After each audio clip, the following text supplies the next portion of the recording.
ସାତକାଣ୍ଡ ରାମାୟଣ ମଧ୍ୟରୁ ସୁନ୍ଦରକାଣ୍ଡରେ ବାଲ୍ମୀକିଙ୍କର ଯେଉଁ ରାମାୟଣରେ ସେ ତାଙ୍କର ଏଥିରେ ହନୁମାନଙ୍କର ବୀରତ୍ୱର ଏକ ବିସ୍ତୃତ ବର୍ଣ୍ଣନା ମଧ୍ୟ ଏଥିରେ ରହିଛି। ଯେଉଁ ସୁନ୍ଦରକାଣ୍ଡ ବାଲ୍ମୀକିଙ୍କ ରାମାୟଣର ହୃଦୟ ଗଠନ କରନ୍ତି ଏବଂ ଏଥିରେ ହନୁମାନଙ୍କର ବୀରତ୍ୱର ଏକ ବିସ୍ତୃତ ସ୍ପଷ୍ଟ ବର୍ଣ୍ଣନା ମଧ୍ୟ ରହିଛି।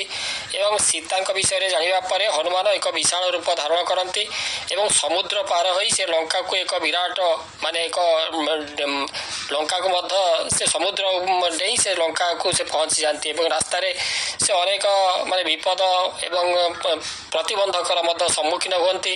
ଯେପରିକି ଜଣେ ଗନ୍ଧର୍ବ କନ୍ୟାର ସାମ୍ନା କରନ୍ତି ସେ ଏବଂ ତାଙ୍କରି କ୍ଷମତା ପରୀକ୍ଷା କରିବା ପାଇଁ ଏକ ରାକ୍ଷସ ରୂପରେ ଆସନ୍ତି।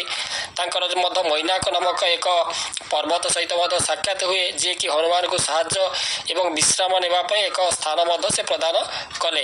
ତାପରେ ହନୁମାନ ସେ ମନା କରନ୍ତି, କାରଣ ସୀତାଙ୍କୁ ଖୋଜିବା ପାଇଁ କମ୍ ସମୟ ବାକି ଅଛି।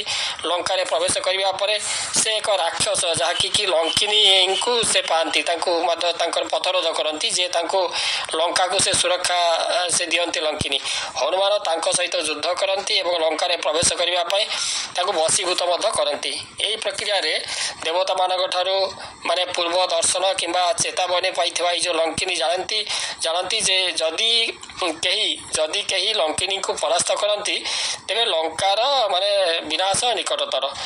ଏଇଭଳି ଭାବରେ ଦେବତା ଥରେ ତାଙ୍କୁ ମଧ୍ୟ ଏଇଭଳି ସୂଚନା ଦେଇଥିଲେ।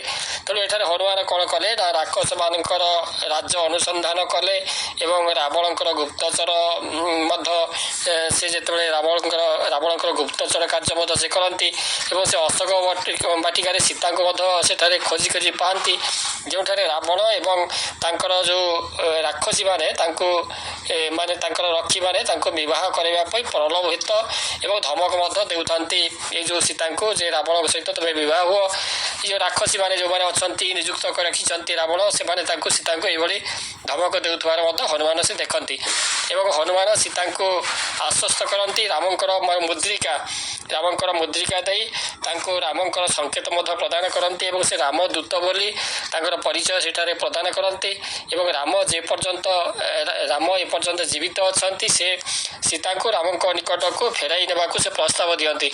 କିନ୍ତୁ ସେ ମନା କରନ୍ତି, ସୀତା ମନା କରନ୍ତି ଏବଂ କୁହନ୍ତି ଯେ ଏହା ଧର୍ମ ନୁହେଁ, ତୁମେ ଯଦି ମୋତେ ନେଇକରି ରାମଙ୍କ ପାଖରେ ପହଞ୍ଚିବ ଏଇଟା ଧର୍ମ ନୁହଁ। ଯଦି ହନୁମାନ ତାଙ୍କୁ ରାମଙ୍କ ପାଖକୁ ନେଇଯାଆନ୍ତି ତେବେ ରାମାୟଣଙ୍କର କୌଣସି ଗୁରୁତ୍ୱ ରହିବ ନାହିଁ, ପ୍ରଭୁ ରାମଚନ୍ଦ୍ରଙ୍କର କୌଣସି ମର୍ଯ୍ୟାଦା ତାଙ୍କର ଗୁରୁତ୍ୱ ରହିବ ନାହିଁ। ଯେତେବେଳେ ରାମ ସେଠାରେ ନଥିଲେ ରାବଣ ସୀତାଙ୍କୁ ବଳପୂର୍ବକ ନେଇଯାଇଥିଲେ ଏବଂ ଯେତେବେଳେ ରାବଣ ସେଠାରେ ନିଜେ ଆସି ତାଙ୍କୁ ଅପହରଣର ଅପମାନର ଯେଉଁ ପ୍ରତିଶୋଧ ନେବାକୁ ପଡ଼ିବ, ପ୍ରଭୁ ରାମଚନ୍ଦ୍ର ସେ ନିଜେ ଆସନ୍ତୁ। ସେ ଯେହେତୁ ରାବଣ ତାଙ୍କୁ ଅପହରଣ କରି ନେଇ ଆଣିଛନ୍ତି, ତେଣୁ ସେ କୁହନ୍ତୁ ରାମଙ୍କୁ ଯାଇ ଯେ ରାମ ନିଜେ ଆସି ତାଙ୍କୁ ତାଙ୍କର ଅପହରଣର ଯେଉଁ ଅପମାନର ସେ ପ୍ରତିଶୋଧ ସେ ନିଅନ୍ତୁ ଏବଂ ସେ ହନୁମାନଙ୍କୁ ତାଙ୍କର ମଥାମଣି ତାଙ୍କର ସଂକେତ ସେ ସୀତାଙ୍କୁ ସାକ୍ଷାତ କରିଛନ୍ତି ବୋଲି ତାଙ୍କର ମଥାମଣି ନେଇ ତାଙ୍କୁ ପ୍ରଦାନ କରନ୍ତି, ଯାହାଦ୍ୱାରା କି ସେ ଏପର୍ଯ୍ୟନ୍ତ ଜୀବିତ ଅଛନ୍ତି ବୋଲି ପ୍ରମାଣିତ ହୁଏ।